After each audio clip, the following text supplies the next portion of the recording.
Welcome everyone to the deep dive. Okay. Today we are taking on a mission that is, frankly, pretty epic in scope. It really is. We're diving into what's being called a custom cinematic universe, a CCU, and the massive manuscript at its heart, Back in Time. Hmm. And our mission comes directly from the creator, K. Brad Barfield.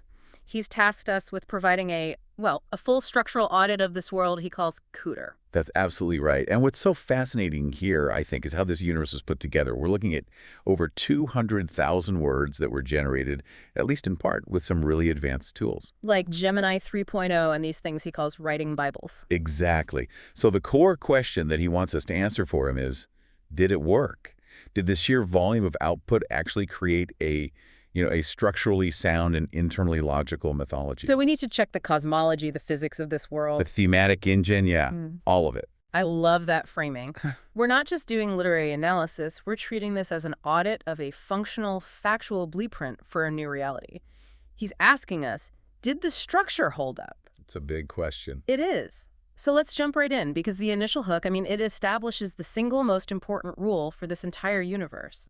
The story is rooted in the history of Ashley County, Arkansas, specifically the town of Crossett. A company town. A company town, yes, and it's set across four key timelines, 1899, 1955, 1985, and then the Frame story, which is set in 2025. And right away, the law of the land is stated. It's the governing principle of this whole Cooter CCU. What is it? It says, time don't run in a straight line in Ashley County. It runs wherever the land lets it. Wow, okay. That's a complete departure from how we normally think about history, right? Okay. It tells you, the reader, right from the get-go, that time in this world isn't some abstract universal constant. It's a local variable. It's a local geographically dependent variable. Yeah.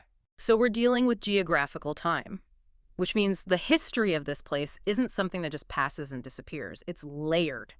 It's persistent, like geological strata. That's a perfect way to put it. Yeah. The landscape itself becomes the true protagonist. It's the controller of the whole narrative structure. Which brings us to our first big topic, the foundation of this CCU.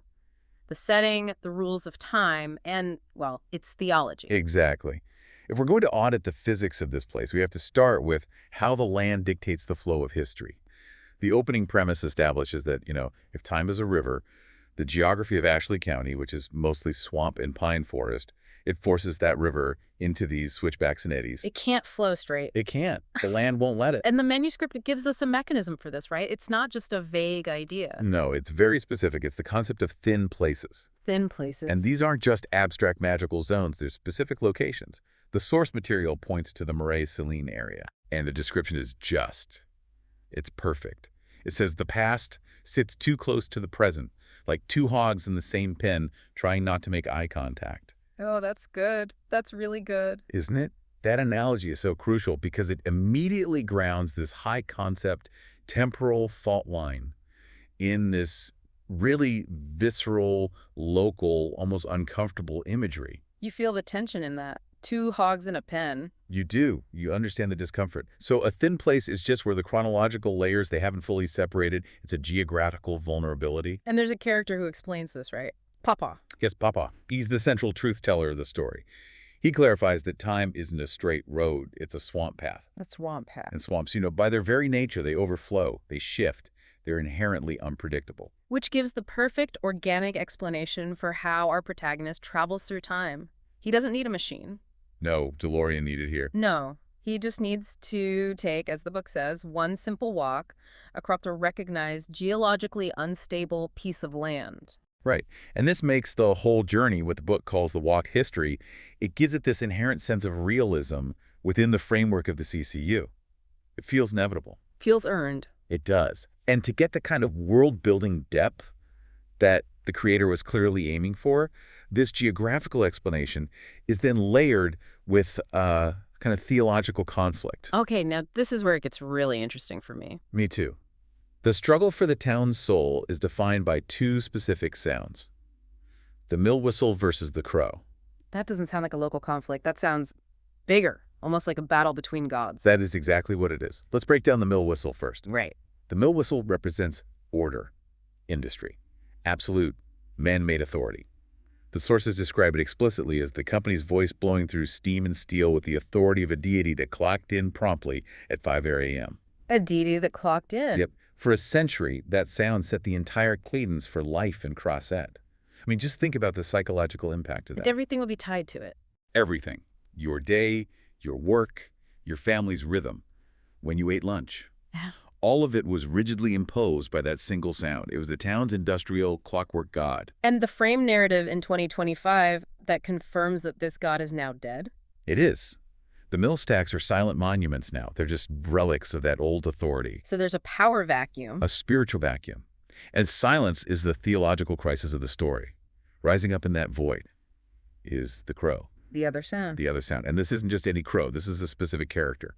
General Beauregard, a bantam rooster. A rooster, not a crow. A bantam rooster who crows. He's the opposition. He represents nature, chaos, and most importantly, honesty. Honesty? How so? The book says he is off-key, off-schedule, annoying as sin, but honest. He believes he is the rightful keeper of time. So the whole struggle is literally over the sovereignty of time itself. It is.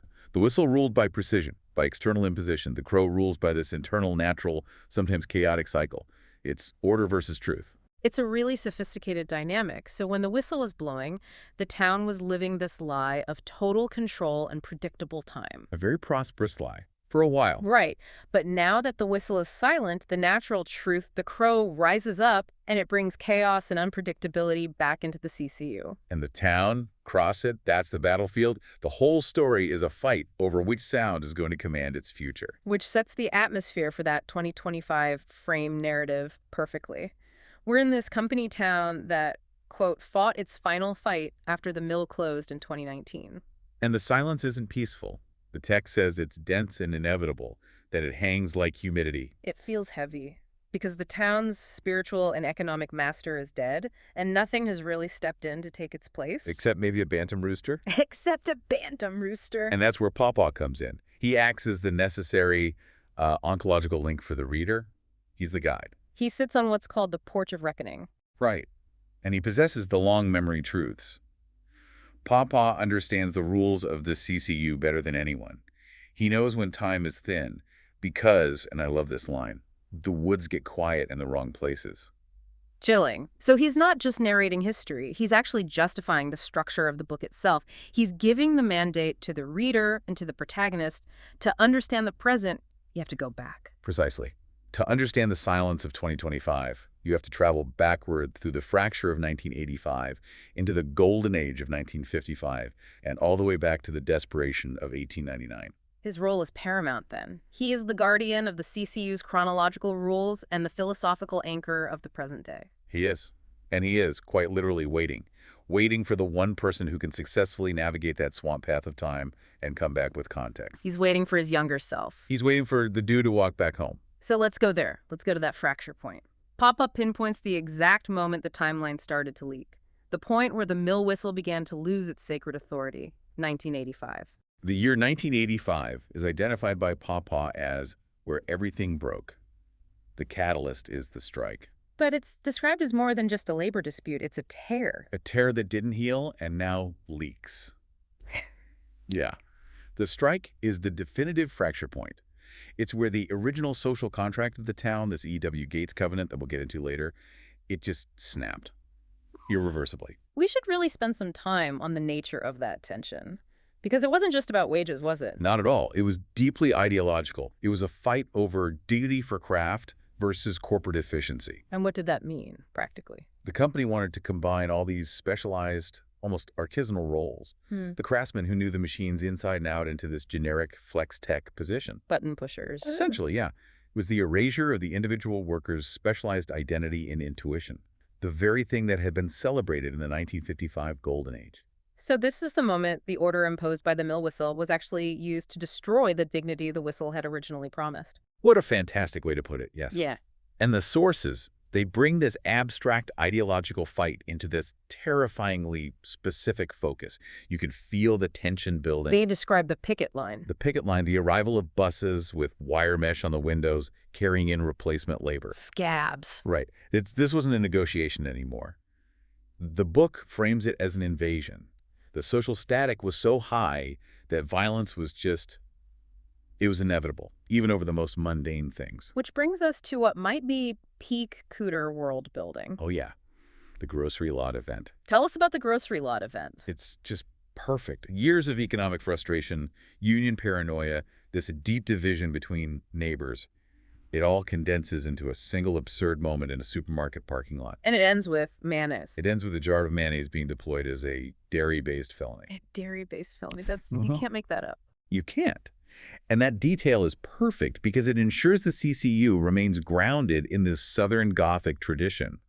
It takes itself seriously enough to analyze the trauma, but not so seriously that it misses the absolute ridiculousness of human conflict. The strike wasn't resolved in a boardroom. It was defined by someone getting desperate enough to weaponize a condiment. It's chaotic, it's hilarious, and it's deeply, deeply honest about the nature of that division. And into this mayonnaise-fueled chaos, steps our protagonist. The dude. The dude.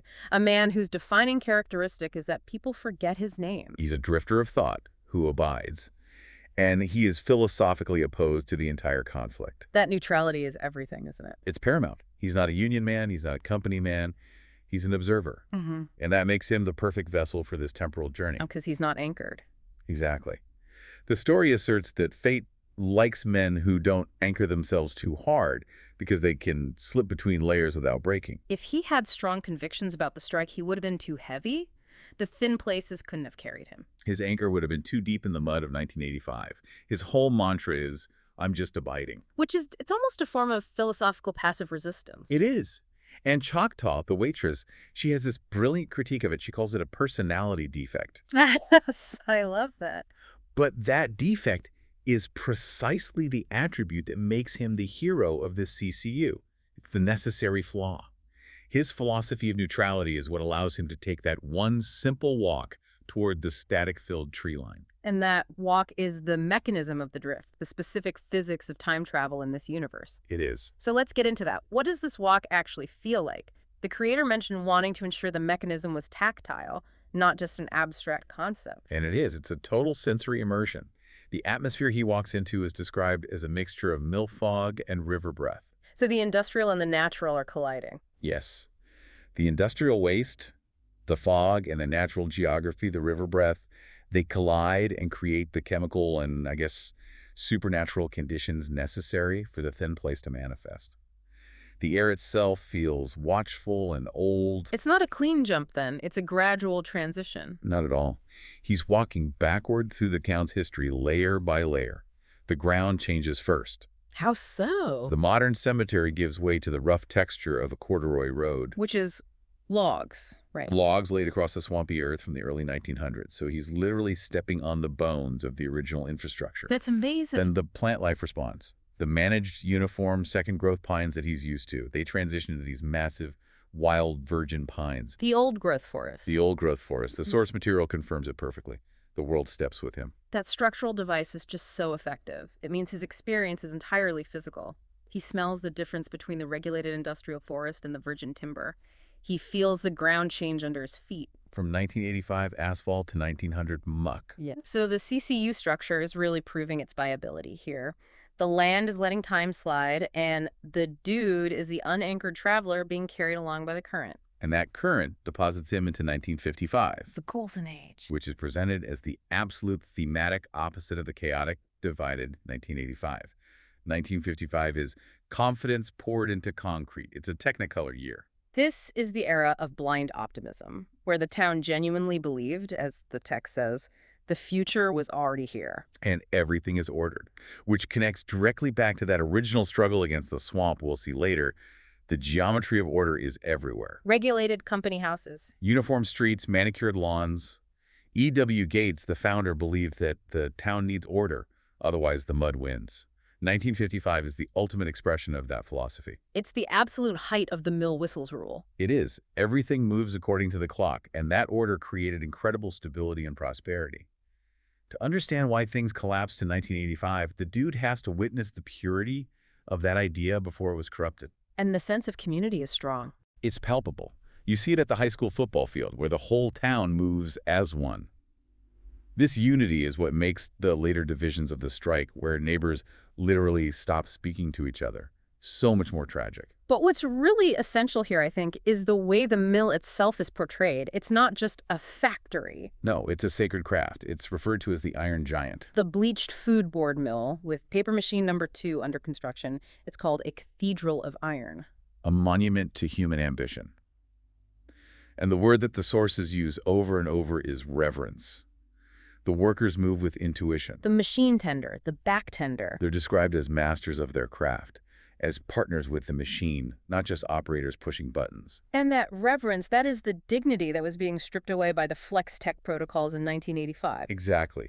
The dude is witnessing the ideological foundation of the strike, the value of craft, being practiced perfectly right here in 1955. And the founder, E.W. Gates, even though he's gone by this point, his philosophy just permeates this entire era. It does. Especially that one key insight, that the mill is built on trust, not lumber. Lose that and nothing works, not even a machine. It's a beautiful concept, isn't it? The true infrastructure of this CCU isn't the physical plant. It's the social contract between management and labor. And the dude realizes that the fracture in '85 wasn't an accident. It was the inevitable collapse after the company lost the trust that Gates had warned about decades earlier. But wait, if this is the golden age, and the source material is asserting that Gates was such a visionary, how do we reconcile a huge environmental shadow that this prosperity was casting? That is the critical tension, and the CCU, to its credit, does not shy away from it. We pivot very quickly from the gleaming football field to Coffee Creek. Known locally as Stink Creek. Right, and it's choked with this white, frothy foam. The book calls it a beauty pageant of poison.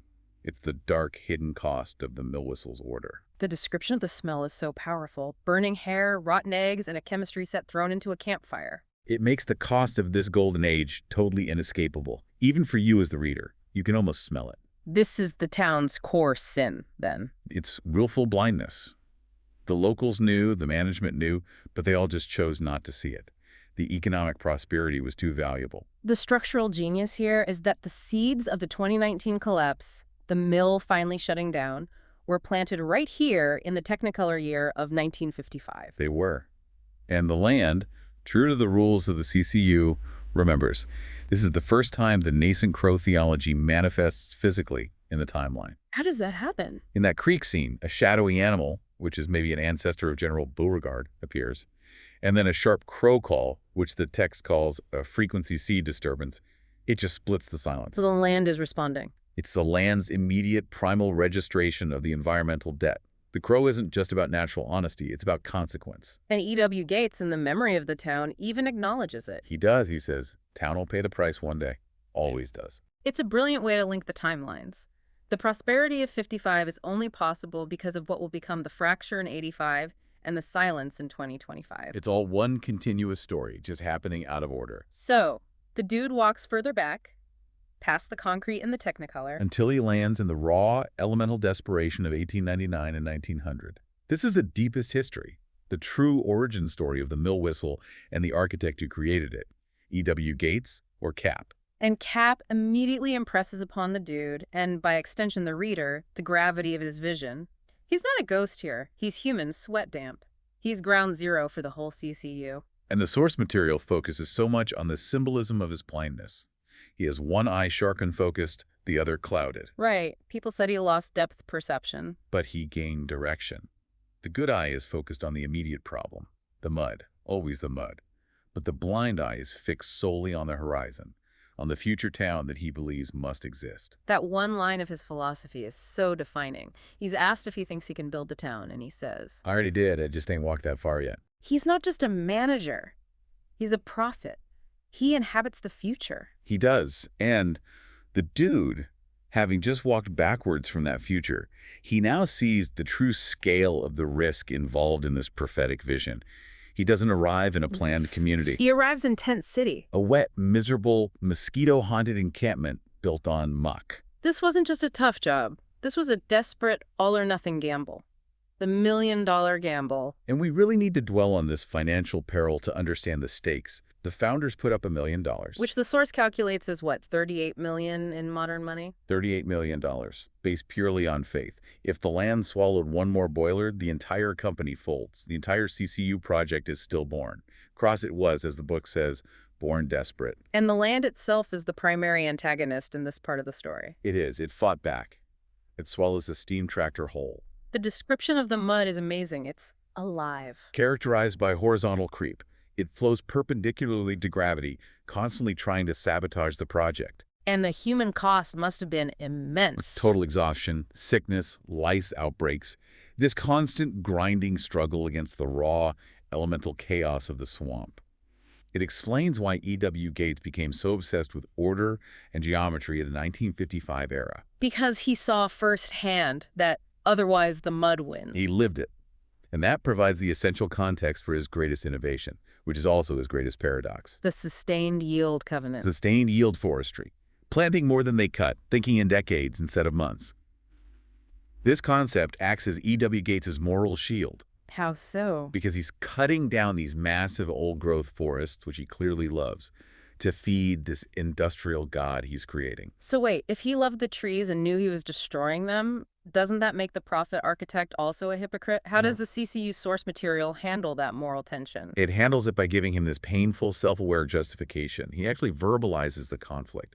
He says, a man can love a thing and still break it to build something larger. That's the cross we're carrying out here. Wow. So he sees himself as a martyr to progress? He does. He believes the larger thing, the stable community, the payrolls, the schools. He believes that justifies the immediate breakage of the land. That's the core conflict of the entire universe, defined right there in that one sentence. It is. And the moment that conflict is formally born, The first whistle. it's the moment of the first steam. The first thin mill whistle, the baby crying, it echoes through the virgin pines. And that is the official start of the industrial god. And the moment the struggle begins, the mill whistle versus the crow. Order is born out of desperation and love, but that very order carries the inherent seed of environmental debt and broken trust that will inevitably fracture the community years later. The dude has now walked the entire cycle. He's seen the true cost of every single decision. The structural elegance of this whole CCU really hinges on the final reveals, doesn't it? Tying all those timelines together. It does. It has to pay off. And the first twist is about the dude's guide, the spectral EW he's been with. Right. He wasn't just some mysterious old man. He was the memory of the founder, E.W. Gates, who had died back in 1935. A ghost. A ghost, a memory, a guide. And crucially, the dude wasn't just observing 1899. He was an active participant. He helped secure the very boiler that would birth that first mill whistle. So he helped create the order that later broke his own community. He closed the creative loop. He was present at the defining, desperate moment of the CCU's creation. The guide, EW, is the spectral memory of the founder, using the thin places to impart the context needed to heal the fracture. That's one hell of a reveal, but there's another one. There is. And the second, ultimate realization, which is strongly implied by Pawpaw's narration in the 2025 frame, is that the dude becomes Pawpaw The philosophical drifter eventually anchors himself completely. and becomes the long-memory truth-teller who narrates the history from the Porch of Reckoning. That is an incredibly satisfying structural choice. It validates Pawpaw's seemingly omniscient knowledge, and it gives the dude's philosophy of abiding a profound, decades-long purpose. The walk wasn't a distraction from his life. It was the transformation that defined his life. So he returns to 1985, but he's different now. He's armed with context. And that context fundamentally changes what abiding means to him. He realizes the true enemy isn't the union, and it isn't the company. It's the division. It's the division that allowed the two sides to stop seeing each other as neighbors. So his philosophy shifts from passive neutrality to something more active. Active humanity, yes. And the text is specific about the actions he takes when he returns. What does he do? He refuses to pick a side. Instead, he maintains his humanity by focusing on the immediate fixable things in his control. He fixes a fence for a neighbor who's on strike, Okay. but he also shares his garden tomatoes with the neighbor who crossed the picket line. So he's not solving the ideological war. No. He's building a door back to humanity right in the middle of all that ideological static. He understood that the mill whistle broke the community not because of bad economics, but because people allowed themselves to be divided by it. The fix isn't to change the system, but to change how people treat each other within it. And Pawpaw, the future dude, he confirms this new, active form of abiding with the three essential truths he learned from his temporal drift. What are they? He says, ain't but three things we got control over in this life: our walk, our word, and our welcome. Your walk, your word, and your welcome. That's the definitive moral law of the Cooter cinematic universe. It is. The dude didn't fix the strike, but he acquired perfect context. And Pawpaw calls that its own kind of victory. He learned that personal integrity, what you do, what you promise, and who you accept, that's the only stable element in a world of fluid time and collapsing industrial orders. So now we have to move to what is perhaps the most charming and also the most critical aspect of this CCU. The Animal Sentinels. The Animal Sentinels. General Beauregard, Okra the pig, and Bronchi the donkey, the boys. And they are not just pets. They're not comic relief. They are essential CCU elements. They are witnesses, anchors, and moral validators. They're described as sturdy, odd, and somehow older than they look. Right. Since time in this world is geographical and morality is complex, these animals, which are rooted in the land, they function as the most sensitive sensors of chronological disturbance. Pawpaw says they see the world sideways. We're the land's first response mechanism. Exactly. When the dude returns from his multi-century walk, he has to pass their inspection. If they validate his return, it means he's stable. If they reject him, it means the drift has permanently unmoored him. So let's start with General Beauregard, the ultimate keeper of time, the living symbol of the crow versus the whistle. When the dude returns, Beauregard assesses the temporal shift in him. And he gives this low, resonant brrrr, a sound from a frequency nobody hears anymore. What does that sound mean? It confirms that the mill whistle is truly dead, and the natural rhythm has returned. Beauregard is the physical embodiment of the natural truth that rose up in the silence. His validation is crucial because it confirms that the dude has aligned himself with the natural order of things. Okay, so he passes the first test. Then there's Okra the pig. The engineer of instinct. Her assessment is purely physical. Okra is the CCU's porcine moral compass. She is. She doesn't rush, she processes. The text says she circles the dude, performing this snout-down physical inspection to determine if he's stable. Strange, but stable. Her validation is the most honest one, then. It is, because it's entirely devoid of human emotional bias. And the book notes that she snorts at anyone who is too sure of themselves, so she acts as this anti-arrogance mechanism. If Okra accepts you, the very earth accepts you. So he passes Okra's test. And finally, Bronchi the donkey, the nervous anchor. His reaction is the emotional gauge of this universe. Bronchi is the key to psychological stability. When the dude returns, he brays this trembling, confused question. Are you the same or ain't you? He's asking if the man who left is the same man who came back. Or if the temporal drift has irrevocably changed him on a fundamental level. And his validation is the ultimate seal of approval. He rests his head on the dude's shoulder. Confirming that he's anchored. That he's anchored and that he's home. So the animals, collectively, they act as the CCU's quality control. Their acceptance is what finally turns the dude from a philosophical observer into Pawpaw, the grounded historian. Absolutely. After the drift, they scout the edges of the Cooter territory, guarding the boundary line, telling the universe he's drift-proof.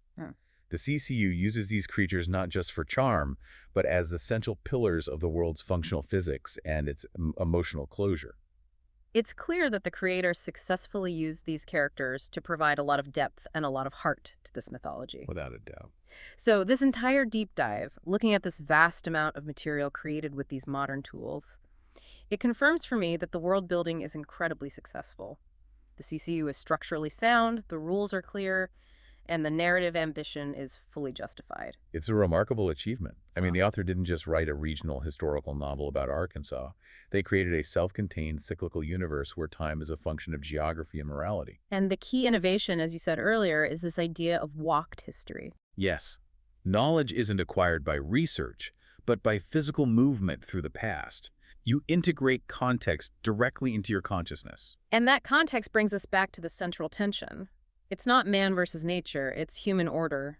The mill whistle versus natural truth, the crow. And the dude learned that the desire for absolute control, for Cap's perfect geometry, it ultimately breaks under the pressure of human division and the land's persistent long memory. Pawpaw's final lesson, which really serves as the ultimate moral summary of the Cooter cinematic universe, is you can't fix a broken world if you don't know how it was built. That's the core of it. The dude may not have fixed the strike, but he gained context, and that, in this world, is its own lasting victory. So this CCU is robust because its morality is deeply felt, and its rules are simple and elegant. Which gives us one final essential provocation relayed by Pawpaw. He says, the whistle's quiet, but the crow still carries. Reckon that means life wins after all. And that statement just encapsulates the entire thematic journey. It raises the question for you, the learner, the creator listening to this, and everyone else. What's the question? When you look at the structure of your own ambitions or the CCU you're trying to build in your own life, where does your effort lie? Does true, enduring change come from great noise and great effort, like the whistle, which is prone to collapse and debt? Or does it come from quiet persistence and alignment with integrity, like the crow? Which sound are you trying to produce in your own life's creation?